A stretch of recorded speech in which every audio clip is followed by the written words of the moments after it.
Sunod-sunod na pinakawalan ang mga rocket mula sa nakahimpil na truck na ito na nagsisilbing battery sa isang lugar sa Laor, Nueva Ecija. Sa tindi ng taglay nitong lakas, nagliliyab at nababalot ng usok ang pinaglalagyan ng mga rocket. Ito ang tinatawag na High Mobility Artillery Rocket System o HIMARS, isang satellite-guided weapon ng United States Army na kayang punterihin ang isang target ng hanggang 300 kilometro ang layo. Tinuruan din ang mga sundalong Pilipino sa paggamit ng 80-84mm anti-tank weapon. Ang ganitong uri ng armas, kayang abutin ang hanggang 2,000 metro ang layo ng isang target.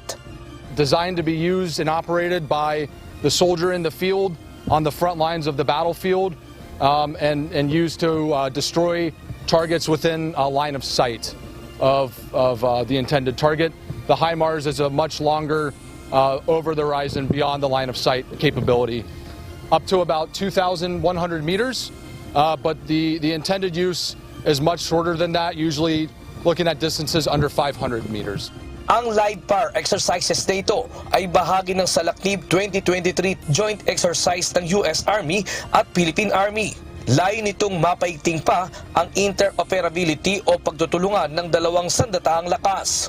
I think it's vital to our relationship with the Philippine Army and the Philippine Artillery to do these kind of exercises and do them interoperably so that we can continue to promote a free and open Indo-Pacific.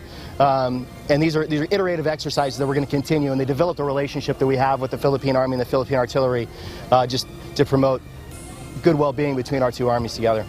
Naniniwala naman si Lieutenant Colonel Tara Caiton, ang training officer ng Artillery Regiment ng Philippine Army, na mahalaga ang ganitong mga pagsasanay para mapaigting ang kakayahan ng hukbong katihan sa pagtatanggol sa teritoryo ng bansa sa gitna ng mga bagong hamon sa seguridad sa rehiyon. Of course, it is important for us to get familiarized on the operation of HIMARS because we all know that we are now transitioning from internal security operations to territorial defense operations.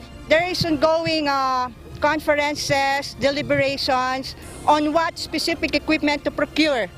And I think HIMARS is one of the possible solutions to our capability gaps.